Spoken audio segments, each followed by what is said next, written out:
Hello विद्यार्थी मित्रांनो, आज आपण याआधी बघितलं होतं एम्पियर त्यानंतर वोल्ट, बरोबर आहे की नाही. एम्पियर आणि वोल्ट याबद्दल आपण थोडीशी माहिती घेतली होती आणि इलेक्ट्रिक करंट हा फ्लो कसा होतो याच्याबद्दल पण आपण थोडीशी माहिती घेतलेली आहे. तर आज आपण स्टार्ट करणार आहोत त्यावरील थोडंसं एक एक्झाम्पल दिलेलं त्यांनी आपल्याला, ते आपल्या इथं सॉल्व्ह करायचं आहे. आता त्यांनी काय सांगितलं, एक वायर आहे बघा, a current of 0.4 ampere flow through a conductor for 5 minute. मग त्यांनी काय विचारलं की एक वायर आहे, त्या वायरमधून 0.4 एम्पियर एवढा करंट फ्लो होऊ लागलेला आहे.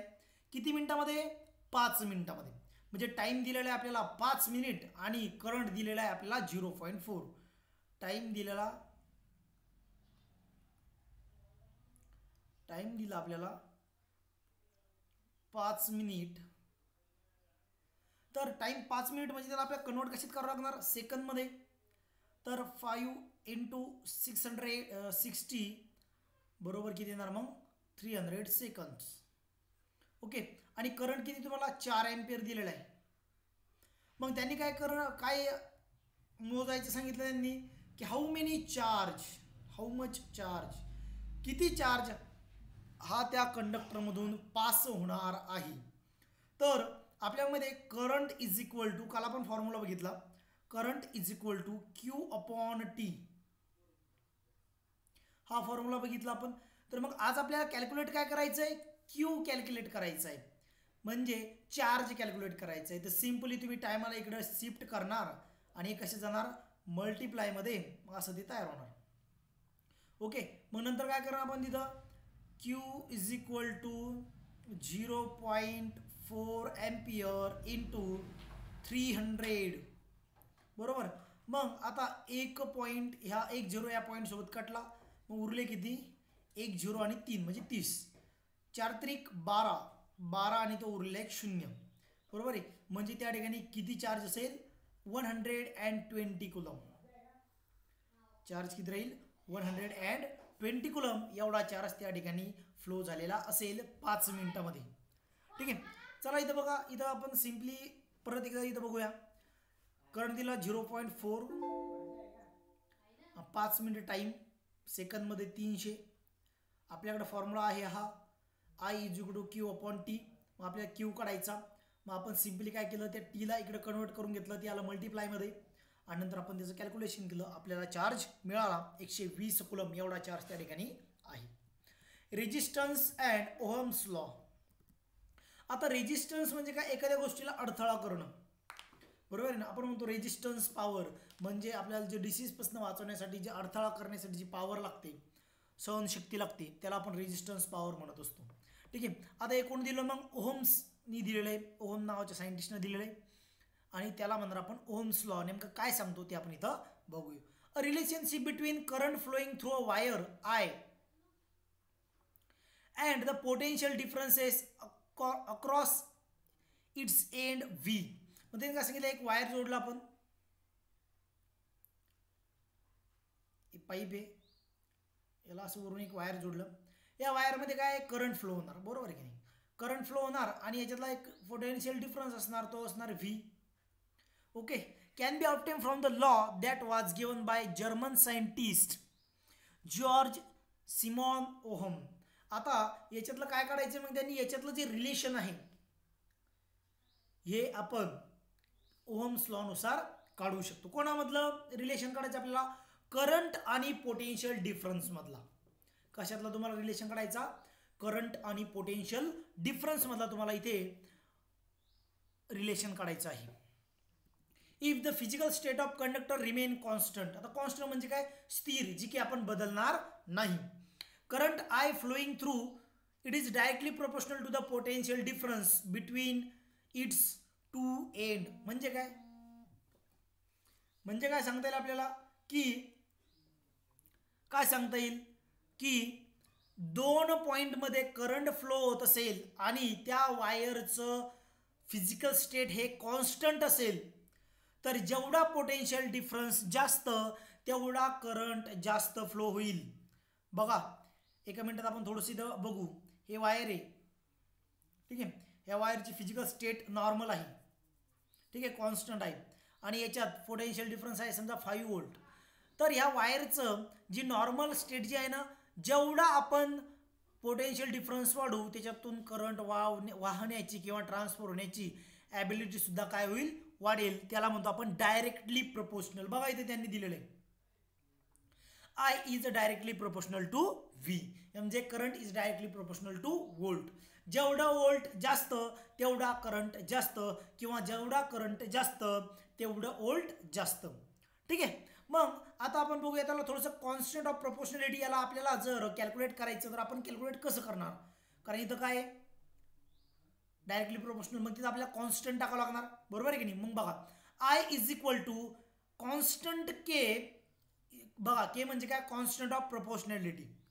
के काय साठी टाकला आपण इथं, कॉन्स्टंट ऑफ प्रोपोर्शनॅलिटी. ठीक आहे. मग आता आपण काय करणार की या केला जर तुम्ही इकडे ट्रान्सफर केलं आय कडे, तर तो कसं जाणार, इकडे मल्टिप्लाय मध्ये आहे, तर आय कडे गेल्यावर तो काय जाईल, डिवाइड मध्ये. चला बघा मग या ठिकाणी I into 1/k is equal to V. I into 1/k is equal to V. म्हणजे इकडला जो के मल्टिप्लिकेशन मध्ये होता तो आय कडे जाऊन काय झाला मग डिवायडेशन मध्ये. पण आपण त्याला डायरेक्ट डिवायडेशन मध्ये लिहिणार नाही, आपण लिहिणार 1/k. आपण लिहिला 1/k. ठीक आहे, किंवा 1/k is equal to V. म्हणजे I into 1/k is equal to V. आता 1/k याला काय म्हणणार आपण, आर. 1/k ला आपण काय म्हणणार, R. The resistance of the conductor, त्या कंडक्टरचा किंवा जो ज्याच्यामधून ज्या वायरमधून तो करंट फ्लो होऊ लागला त्याचा रेजिस्टन्स किती आहे, तो किती सहन करू शकतो, बरोबर आहे. त्याची थाडवून ठेवण्याची क्षमता किती आहे, त्याला म्हणणार आपण 1/k is equal to R. मग आता जिथं 1/k आहे त्या ठिकाणी आपण आर ऑब्विसली टाकू शकतो, बरोबर आहे की नाही. मग आपण टाकणार याच्या ठिकाणी बघा आय इंटू 1/k च्या ऐवजी आपण टाकला आर, बरोबर आहे. 1/k is equal to R आहे. याचा ठिकाणी म्हणजे याच्या ठिकाणी आपण आरला टाकू शकतो किंवा आरच्या ठिकाणी आपण याला टाकू शकतो. ठीक आहे. मग आपण टाकणार व I into R is equal to V. म्हणजे जर तुम्हाला काय काढायचं असेल, रेजिस्टन्स काढायचं असेल तर तुम्ही करंट इंटू रेजिस्टन्स, सॉरी किती व्होल्ट आहे, जर तुम्हाला किती व्होल्ट आहे हे जर काढायचं असेल तर तुम्ही करंट इंटू रेजिस्टन्स करून आपण काय काढू शकतो, व्होल्ट काढू शकतो. किंवा जर तुम्हाला रेजिस्टन्स काढायचा आहे, करंट आणि व्होल्ट पोटेन्शियल डिफरन्स दिलेला आहे, तर मग तुम्ही सिंपल काय करणार, करंट आणि पोटेन्शियल डिफरन्स तुम्हाला दिला, तुम्हाला काय करायचा आर. मग तुम्ही याला काय करणार, या आयला इकडे ट्रान्सफर करणार, डिवाइड आय, बरोबर. म्हणजे बघा इथं ती कंडिशन आहे. म्हणजे एका फॉर्म्युल्यावरून तुम्ही व्होल्ट सुद्धा काढू शकता आणि रेजिस्टन्स सुद्धा कॅल्क्युलेट करू शकता. ठीक आहे. This is known as Ohm's law, आणि यालाच म्हणल्या जाईल Ohm's law. V is equal to I into R. ठीक आहे, किंवा R is equal to V upon I. बघा जर आपल्याला आर काढायचा तर सिंपल याला इकडे ट्रान्सफर करायचं, झालं की नाही तयार फॉर्म्युला. म्हणजे अशा प्रकारे आपण काय करू शकतो, त्याचा उपयोग करून रेजिस्टिव्हिटी काढू शकतो एखाद्या वायरची किंवा मटेरियलची. फिजिकल स्टेट ऑफ, इथं बघा आता बॉक्समध्ये दिलेलं आहे, physical state of a conductor means its length, area of cross section, temperature and material it is made up of. म्हणजे फिजिकल स्टेटमध्ये काय येणार आहे की त्याची लेंथ किती आहे, म्हणजे किती लांब आहे ते वायर, त्यानंतर क्रॉस सेक्शन म्हणजे तिची जाडी किती आहे, त्यानंतर त्या वायराचं टेम्परेचर किती आहे, आणि लास्ट ते कोणत्या मटेरियलपासून बनलेलं आहे, कॉपरपासून बनलं, आयर्नपासून बनलं, ॲल्युमिनियमपासून बनलं, बरोबर आहे. ते कोणत्या मटेरियलपासून बनलेलं आहे त्याचा सुद्धा त्याच्यावर परिणाम होत असतो.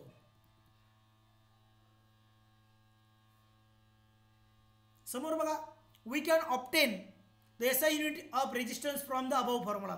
वरच्या फॉर्म्युल्यावरून आपण रेजिस्टन्सचं काय काढू शकतो, एसआय युनिट सुद्धा काढू शकतो. ते कसं काढता येईल ते आपण बघू. Potential difference and current are measure in volt and ampere. समजा आता हा फॉर्म्युला आहे, resistance is equal to V upon I. तर आपल्याला हे माहिती आहे की व्ही आपण कशाने डिनोट करतो, कशामध्ये मोजतो, व्होल्टमध्ये, आणि करंट आपण कशात मोजतो, एम्पियर मध्ये. याचा अर्थ काय आहे की रेजिस्टिव्हिटीचं जे SI युनिट असेल वोल्ट अपॉन एम्पियर. रेजिस्टिव्हिटीचं SI युनिट काय असणार मग volt upon ampere. The unit of resistance is called ohm. त्याला ओहम म्हटलं जातं. इज इंडिकेटेड बाय असं चिन्ह. आता हे आहे हेडफोनचं चिन्ह. हेडफोनचं चिन्ह म्हणजे काय ओहम्स लॉ. बरोबर आहे की नाही. ओहम्स लॉ काय सांगतो मग आपल्याला रेजिस्टन्स ऑफ द सबस्टन्स किंवा त्या वायराचं. ठीक आहे. चला तर इथे फॉर्म्युला बघितला आपण. कोण SI युनिट काय आहे करंट मोजतो आपण एम्पियर मध्ये आणि पोटेन्शियल डिफरन्स मोजतो आपण वोल्ट मध्ये म्हणजे वोल्ट अपॉन एम्पियर त्याचं राहील. Resistance of 1 ohm. 1 ampere current flow through a conductor when 1 potential difference is applied between its end. मग 1 ओहम काय म्हणणार तुम्ही 1 एम्पियर करंट तुम्हाला फ्लो करायचा आहे आणि पोटेन्शियल डिफरन्स असला पाहिजे तुमच्याकडं 1 वोल्ट एवढं पोटेन्शियल डिफरन्स असला पाहिजे. त्यालाच तुम्ही रेजिस्टन्स 1 रेजिस्टन्स म्हणणार. ठीक आहे. Resistance and resistivity of conductor. आता रेजिस्टन्स म्हणजे काय माहिती का ज्यावेळेस सपोज आता हे वायर आहे या वायरमध्ये काय असणार आहे छोटे छोटे ॲटम्स असतील. त्या ॲटम्स मध्ये काही फ्री इलेक्ट्रॉन असतील जे की आपण बघितलं. ज्यावेळेस ते फ्री इलेक्ट्रॉन एका एंडवरून दुसऱ्या एंडकडे जातील ते काय करत जातील त्या ॲटम्सला त्या दुसऱ्या फ्री इलेक्ट्रॉन्सला काय जातील बंबार्डिंग किंवा थाडत जातील. बरोबर आहे थाडत जातील. आणि आपल्याला माहिती इलेक्ट्रॉन कसे फ्लो होतात लोअर पोटेन्शियल कडून हायर पोटेन्शियल कडे. ठीक आहे. As shown in figure 3.4, there are large number of free electron in a conductor. बघा एका कंडक्टर मध्ये खूप सारे फ्री इलेक्ट्रॉन प्रेझेंट असतात. They are constantly in a random motion. म्हणजे ओबडधोबड कुठं पण त्यांची ती मोशन चालू असते. when a potential difference is applied between the two end of the conductor. ज्यावेळेस when the potential difference is applied between two end of the conductor. दोन कंडक्टरच्या एंड मध्ये पोटेन्शियल डिफरन्स अप्लाय केला जाईल. सगळे इलेक्ट्रॉन लोअर पोटेन्शियल कडून higher potential कडे travel करायला लागतील. बरोबर की नाही. Electron start moving from the end at the lower potential to the end at the higher potential. This directional motion of the electron causes the flow current. आणि आपल्याला माहिती आहे या इलेक्ट्रॉनच्या फ्लोमुळेच तिथं कंडक्टर सुद्धा करंट सुद्धा काय होणार फ्लो होणार आहे. Moving electrons strike the atoms and ions which is lie along their path. आता ते जे इलेक्ट्रॉन्स असतील त्यांच्या मधात येणारे ॲटम किंवा त्यांचे जे आयन्स असतील त्या आयन्सला धडका मारत थाडत समोर जातील. Such collision causes hindrance to the flow of electron. Hindrance म्हणजे अडथळा. ते कोलॅजन काय करेल त्यांच्या अडथळ्याचं स्पीड ब्रेकर असतात बघा आपल्या रोडवरती. तुम्ही गाडी 100च्या स्पीडने चालवली आणि मला 3 स्पीड ब्रेकर आली तुमचा स्पीड काय तिथं कमी होतो. त्याचप्रमाणे रेजिस्टन्स हा इलेक्ट्रॉनचा स्पीड ब्रेकर असतो. ठीक आहे. Such collision cause hindrance to the flow of electron and oppose the current. This hindrance is called resistance of the conductor. आणि त्याच अडथळ्याला आपण काय म्हणत असतो रेजिस्टंट ऑफ दॅट कंडक्टर. त्या कंडक्टरचं रेजिस्टन्स म्हणत असतो. आता इथे बघूया German scientist George Simon Ohm establish a law for measuring the resistance of a conductor. In his honour the unit of resistance is called ohm. आणि ओहम जे resistance आपण दिलेलं आहे हे कशामुळे दिलेलं आहे आपण की ते ओहम नावाच्या सायंटिस्टनं शोधलं होतं म्हणून. आता रेजिस्टिव्हिटी म्हणजे काय की ते जे पर्टिक्युलर वायर घेणार तुम्ही ते वायर इलेक्ट्रॉनला किती अडथळा निर्माण करते हे त्याला म्हणणार आपण रेजिस्टिव्हिटी. आता रेजिस्टिव्हिटी कशावर डिपेंड करते माहिती का की ते वायर किती लांब आहे त्या वायरचा क्रॉस सेक्शन एरिया म्हणजे ते वायर किती जाड आहे आणि ते वायर कोणत्या मटेरियलपासून तयार झालेलं आहे. रेजिस्टिव्हिटी कशावर डिपेंड करते मग त्या वायरची लांबी त्या वायरची जाडी आणि ते वायर कशापासून तयार झालेलं आहे कोणत्या मटेरियलपासून ते वायर तयार केलेलं आहे त्याच्यावर डिपेंड करणार resistivity. At a given temperature the resistance R of a conductor depend on its length. बघा कशावर डिपेंड करते मग त्याच्या लेंथवरती त्याच्या एरियावरती, एरिया म्हणजे क्रॉस सेक्शन म्हणजे तो किती जाड आहे. आता समजा वायर ह्या किती जाड आहे. त्यानंतर the material it is made up of म्हणजे कशापासून बनलेलं आहे त्याच्यावर ते डिपेंड करतं. समोर बघूया if the resistance of conductor R is then. आता रेजिस्टन्स जे आहे वायरचं ते किती आहे आर. ते डायरेक्टली प्रोपोर्शनल कशाला राहील मग एल ला म्हणजे लेंथला. कशाला राहील तो लेंथला directly proportional to length and inversely proportional to A म्हणजे डायरेक्टली प्रोपोर्शनल टू एल. आता बघा कशा प्रकारे समजा आर आहे रेजिस्टिव्हिटी. आर आपण सांगितलं कशावर डिपेंड करतो length of wire and area of wire म्हणजे क्रॉस सेक्शन ऑफ वायर. बरोबर आहे की नाही. पण आता एरिया जो असतो किंवा क्रॉस सेक्शन असतो 1/a हे ते रिलेशन दाखवते इनव्हर्स रिलेशन दाखवतं. बरोबर आहे की नाही. काय दाखवतं इनव्हर्स रिलेशन दाखवतं. म्हणून आपण तिथं लिहिणार R is directly proportional to 1/a. बघा R is directly proportional to L आणि R is inversely proportional to A. म्हणजे काय जेवढी लांबी जास्त सरळ आता एकदम सोप्या भाषेत जेवढी वायरची लांबी जास्त तेवढा रेजिस्टन्स जास्त. बरोबर. जेवढी वायरची लांबी जास्त तेवढा रेजिस्टन्स जास्त. त्याला म्हणणार आपण R is directly proportional to the length आणि R is inversely proportional to area. कसं म्हणता येईल मग बघा जर एरिया वाढला वायरची जाडी वाढली तर रेजिस्टन्स वाढणार आहे.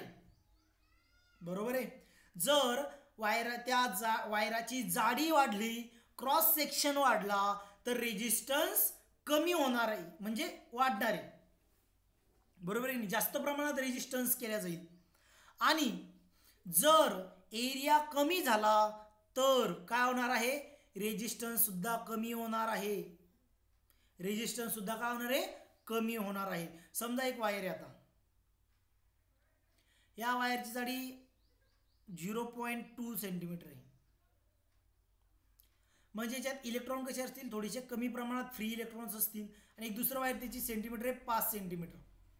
ती जाडी किती आहे 5 सेंटीमीटर. याचा अर्थ काय की त्या वायरमध्ये फ्री इलेक्ट्रॉन जास्त असतील ॲटम्स जास्त असतील म्हणजे मग ते अडथळे कसे निर्माण होईल जास्त निर्माण होईल. वायर जेवढं जास्त जाड तेवढी रेजिस्टन्स जास्त. वायर जेवढं कमी जाड तेवढी रेजिस्टन्स कमी. म्हणून ते रिलेशन येतं R is directly proportional to the L/A. R is directly proportional to L/A. आणि आता आपल्याला काय करायचंय आरला इक्वल टू मध्ये टाकायचंय म्हणजे इथं प्रोपोर्शनॅलिटी काहीतरी साईन टाकावं लागणार.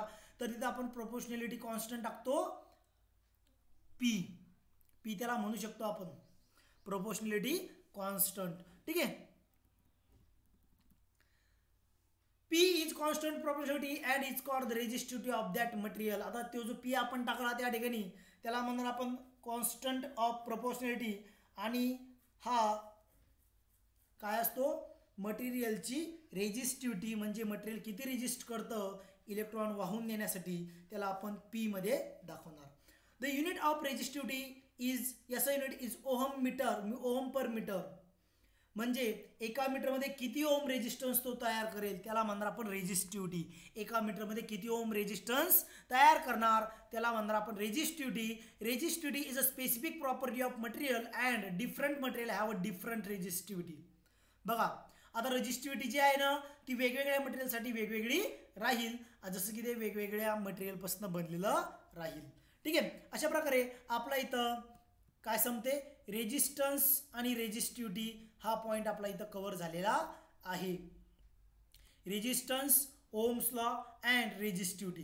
ठीक आहे. Thank you very much. व्हिडिओ आवडत असतील तर लाईक शेअर आणि सबस्क्राईब करायला विसरू नका. ओके.